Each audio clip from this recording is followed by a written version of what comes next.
Hey, g'day, it's Prezzo. Thanks for stopping by. Now, starting on a new project today. It is a furniture project and it's for a spare bedroom in our house. Now, we recently did a repaint in that room and we decided we wanted to decorate it in a particular style. Now, the style is called mid-century modern. Now, it represents the period from around about 1950 through to about 1970. And it's a style that I grew up with, so it's very nostalgic for me to look back at the types of furniture and the types of fabric prints that we used around about that time. And in that room I built a mid-century modern style bed head and also a pair of lamps which I call rocket lamps.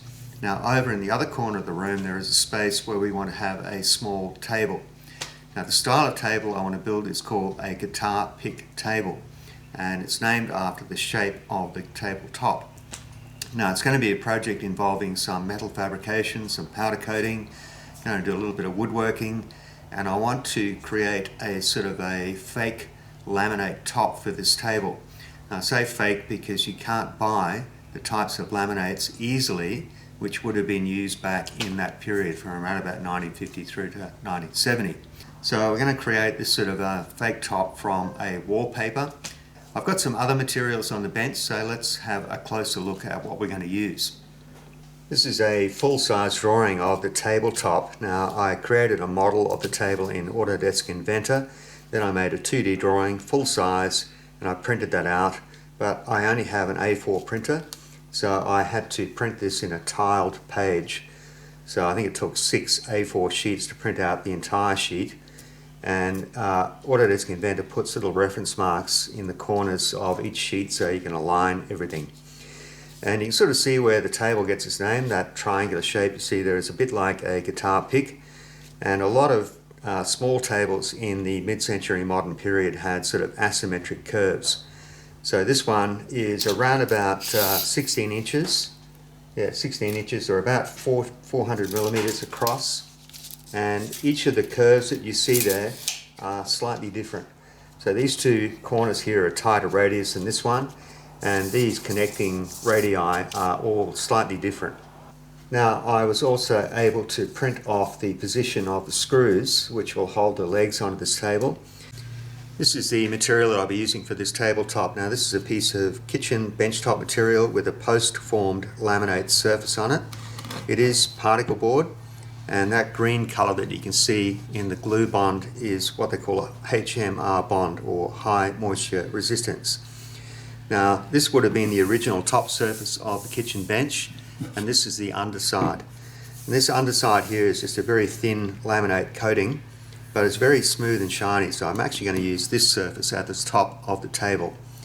And the only problem with this is that it's thicker than I need it, or thicker than I have to use, and it will need to be machined down to a width of 28 millimeters. Now, the reason for that is that I'm going to use this aluminium extrusion as the edge of the table. Now, a lot of kitchen tables from this period, 1950s through to 1970s, had these very wide aluminium extrusions on the edges of the tabletops, and that's because the tables were generally made from either plywood or particle board. Because it was sort of post-World War II, it was sometimes called the austerity period, which meant that a lot of furniture makers had to go back to very basic materials in order to create products that people could afford. So, yeah, these extrusions, although they're highly decorative, they just covered up the fact that they were using cheap timber for the tabletops. Now, I was able to buy this extrusion locally. It's got a width of 28 millimeters, and our kitchen benchtop material is roughly 32 or 34. So I'm going to need to machine off some of that material to bring it down to that width. And later on, that extrusion will go on that raw particle board edge and cover it up. So the first job is going to be to take all of this material off. I'm going to do that on the circular saw and then finish it with a plane. And then later on, I can put a piece of wallpaper over that white surface there. This is the material I'll be using to make these table legs. I've got some 10 millimeter round hot rolled steel. This is actually cold roll, but I've got more of the hot roll, so I'll use that. And there will be a piece of 6 millimeter thick flat bar stock.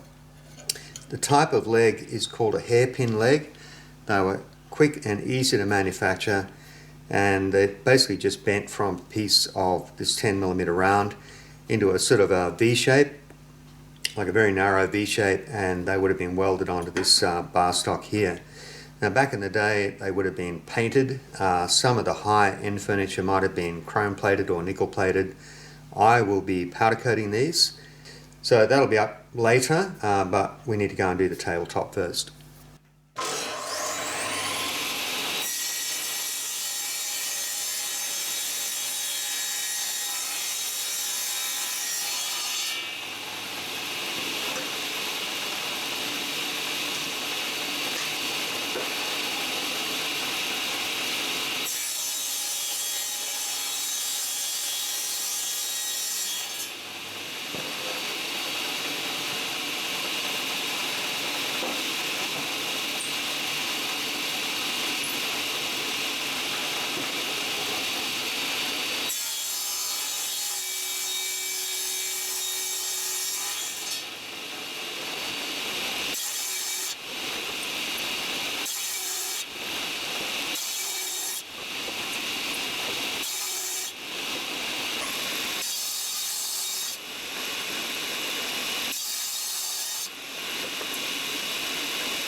Well, that was every bit as tedious as it looked really, but that was my only option.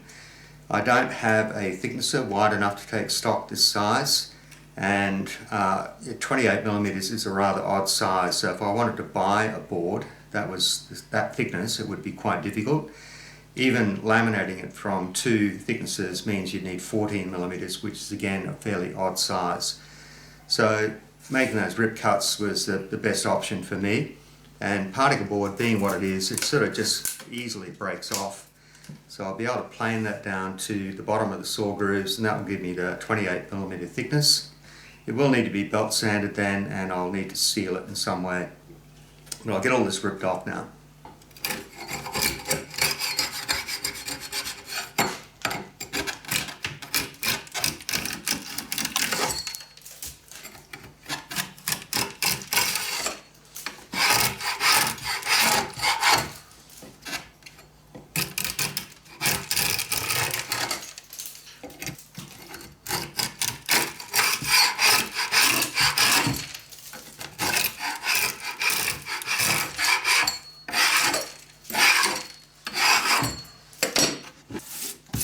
That was mainly so I don't damage my plane on those little bits of laminate. I imagine they're quite abrasive.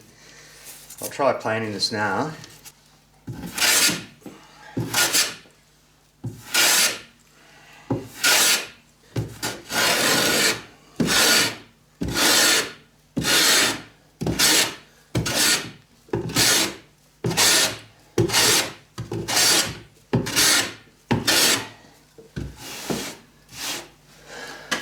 Okay, that seems to be working. I'll do the other side and I'll back the blade off in the plane, and I'm just going to try and just get to the bottom of the saw cuts and then give it a very light plane all over.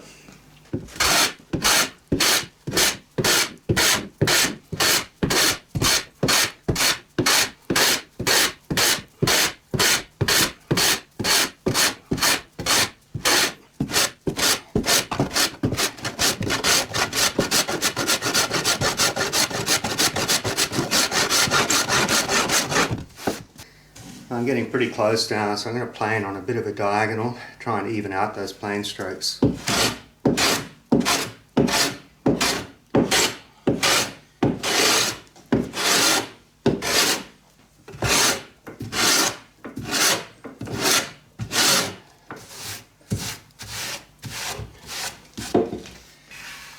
Okay, I'm really close there now. I think I'll do the rest with a belt sander. But what I want to do now is get the triangular shape marked out and cut it out on the bandsaw. Now I've cut that paper pattern out and just started along this edge, just tracing with a pencil. And I've taped it down where I've already traced it, so I can go around the rest of the pattern and not worry about it moving too much. Now the hole positions, I've just realised need to be marked on the other side, so I'll keep the pattern and do that later. Just for now I want to get this outline traced in pencil.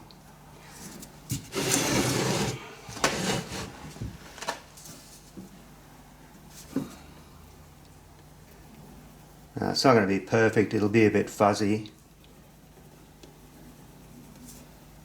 Let's do the best we can here.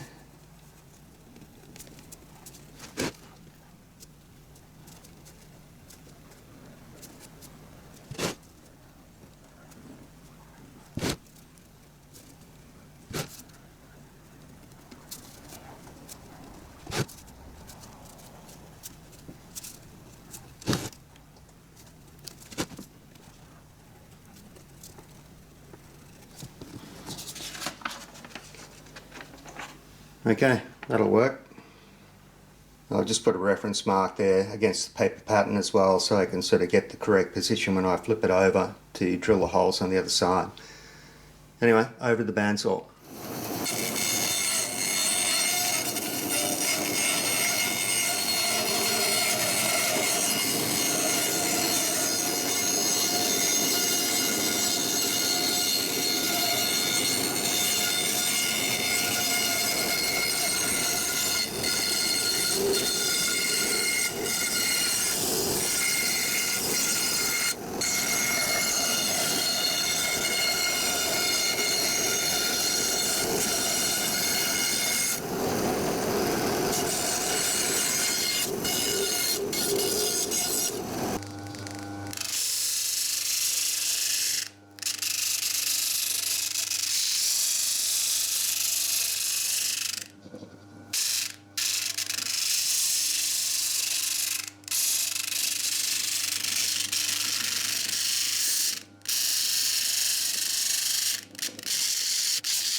That just transfers the screw hole positions to the other side, and now I can mark those out on what will be the bottom of the tabletop.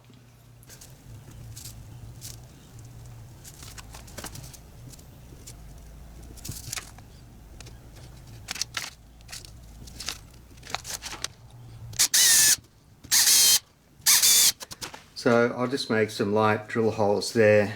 These will need to be made deeper and probably opened up to a different diameter later. It's just so I don't lose those positions when I start cleaning up this surface for good. I cut off a short piece of this extrusion and I bent that round a steel former just to see how hard it was going to be to bend it around that tight curve there. Now I was really surprised, it went around there quite easily. There is a lip on the inside there, and I sort of half expected that to buckle on the inside edge, or I thought it might resist bending, but I went around there quite easily. And what I'll do now is I'll make a template of the perimeter of the table. I'll cut the stock slightly over length and I'll start bending it around, just doing a bit of trial and error, seeing how close I can get it. What I'll do eventually is hold this in tight against the edge of the table with a ratchet strap, and I'll use a polyurethane glue to bond it onto the edge of the table. Now, some of these table edges were actually screwed on, and in fact, when I was a kid, our kitchen table had a strip of stainless steel. It was screwed to the edge of the table with these. Now, these are called raised head countersunk screws. So it's a bit like a regular countersink on the back, but it's got a slightly curved head. And there were also things called screw cup washers. Now, they are shaped a bit like a dog bowl, They take the countersink on the underside, but they've got a sort of a flared out portion around the outside. But that's a sort of last resort. I don't want to do that unless I have to. I think we can get away with just making sure it's a good fit and then using the glue.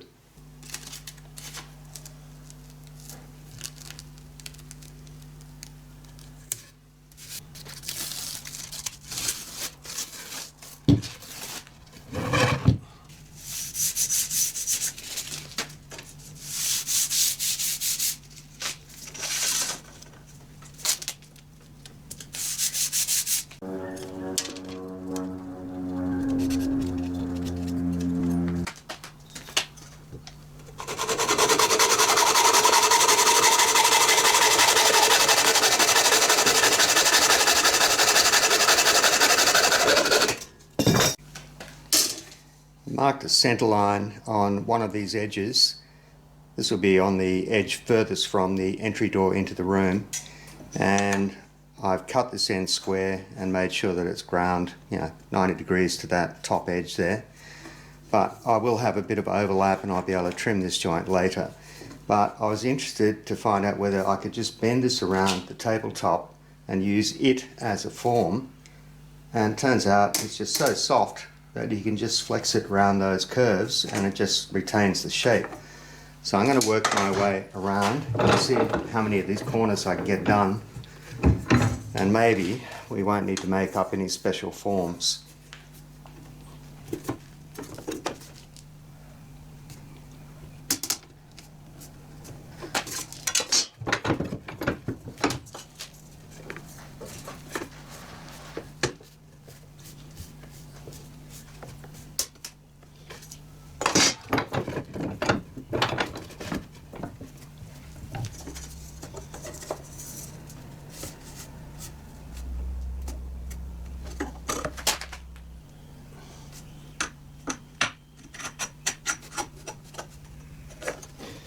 And of course it's going to spring open a bit, but later on when I hold this in place with a ratchet strap, that'll keep it tight in against that outer edge there, and the bond will keep it there, I hope.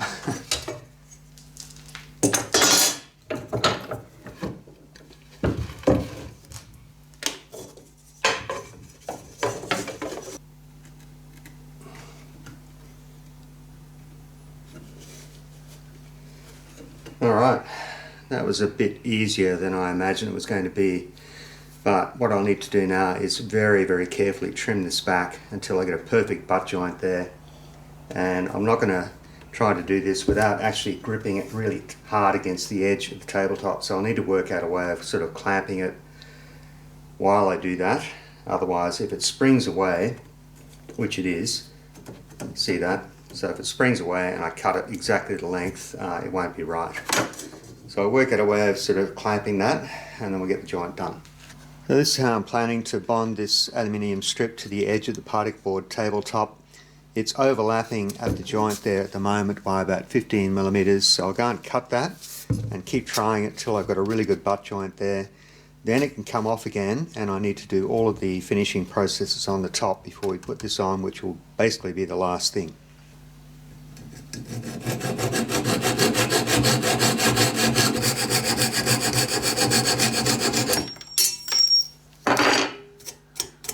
After a few trips backwards and forwards from the belt grinder, I've got that gap to about 1 millimeter. Now ideally you want a perfect butt joint, but on the back here there are a couple of places where there are minor gaps around the perimeter of the top, so I'm pretty sure I can compress this even more and get that gap to go away. But for now that can come off, the edge strip can come off, and we need to do the legs, get those made, and then prep the top and the bottom.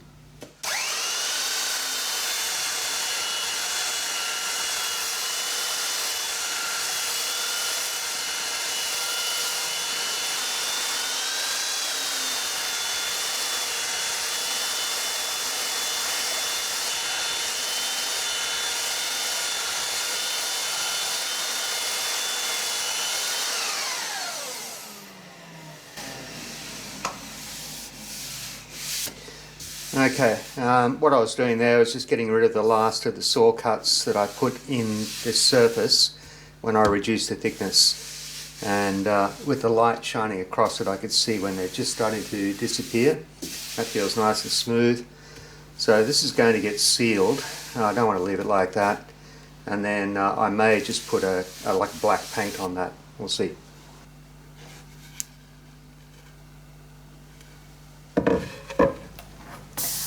So to seal the top, I'm doing this outside with a spray gun, and I'm using a nitrocellulose sanding sealer. Put on 2 fairly heavy coats and let that dry thoroughly. And then it gets sanded down just to knock off the high spots and make it as level as possible.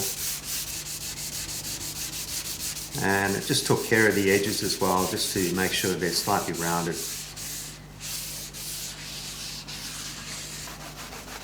So cleaning off the excess dust, and we're going to follow up with 2 coats of a low sheen exterior house paint.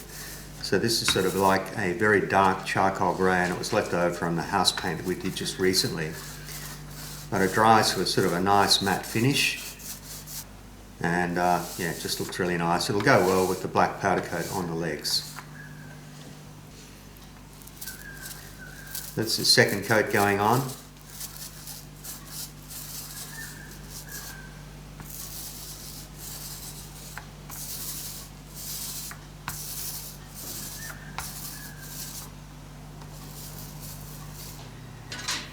Now for the legs, I'm going to bend this 10mm hot rolled steel stock in my Hosfeld clone bender. And I've got a 22mm mandrel that I'm bending around. And what I did was leave the material over length, because it's really hard to judge where the bend point is going to be. It actually drags the stock around the mandrel, as you can see here, which can alter the length. So they were about 100mm over length when I started. So now onto the welding bench, and I've got a 22mm steel mandrel bolted through the bench, and I can adjust the angle of the legs to the drawing that's already laid out on the bench top. So now we can mark off the exact length for each leg.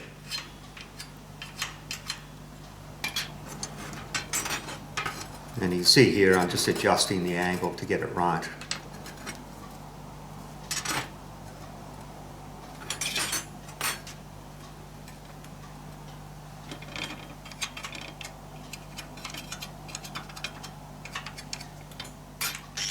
These get clamped to the bench, and I'm just cutting off the excess stock here with an angle grinder and a thin grinding disc.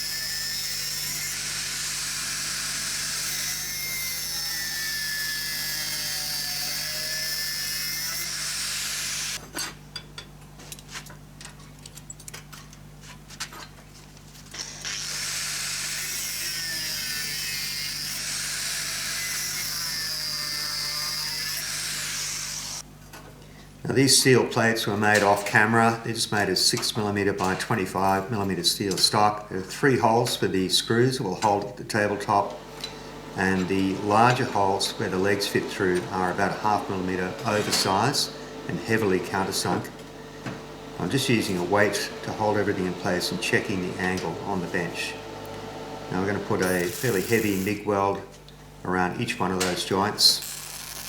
And that will fill the countersink so I can grind the top flat later on without weakening the weld.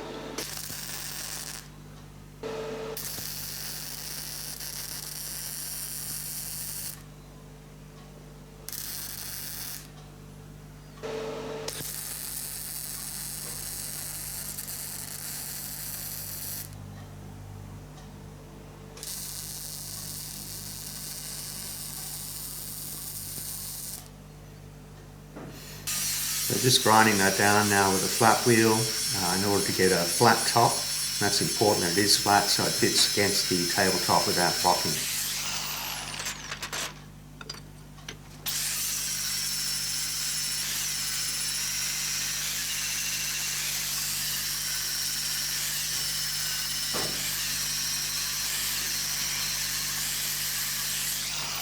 Now I also ran those surfaces against the face of the belt grinder just to ensure that it was dead flat. I just want to get these legs assembled onto the tabletop just to give you a look at where it's at before I finish up today's video. Yeah, I know.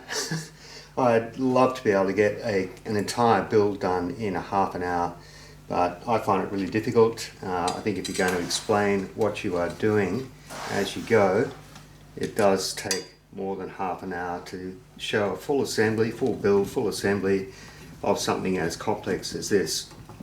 So in the next episode I'll completely finish it, but I want you to see what it looks like at this stage anyway. So these screws that I'm using are nickel plated round head steel screws. I think they sort of suit the period that this table came from. So I'll flip this over, let you have a good look. Alright, well there it is assembled, and I'm really happy about how stable that has turned out. There's absolutely no sign of any flexing in those steel legs, and it's very stable and very sturdy. Alright, now I'm going to get this up on the bench so I can talk to the camera, and then we'll wind up. Now in the next episode the table will get dismantled, these steel legs will come off, they're going to get sandblasted and then powder coated. Now I've got a very cunning plan for being able to fit these into my powder coat oven because they only just fit, and sometimes it's necessary to make jigs and fixtures to make that work. Now with the top, this is going to get that fake laminate treatment, and to do that I've got this wallpaper. Now this has come from a company called spoonflower.com. Now this is exactly the same colour and pattern as the fabric that we used on the rocket lamps that go in the same room. And Spoonflower makes several different types of wallpaper. This one is what they call a removable one, and it's already got the glue on the back of the paper. So all you need to do is to moisten the back of the paper, just dampen the top, and then put it in place and align it, and then when it's dry I'll trim it and it's going to get sealed. And of course we'll get the aluminium edging bonded to this as well, and I'll show you what it looks like in the room. So please join me for the next episode. Now I'd love to be able to get one of these videos out with an entire build on it, but I always find it difficult. The videos would end up being an hour long if I did that, and I think it's worthwhile adding some commentary as you go along to explain the steps and what you're doing. Now, of course you can just do a sped up montage of the whole build, but although that can be entertaining, I'm not sure it's all that instructional. But that's just me, alright? So please come back, watch the next episode, and we'll finish off this build.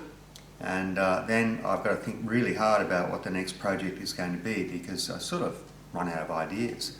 So check back in about a week and you'll see the next episode. And thanks for watching today. It's Prezzo signing out. Cheers.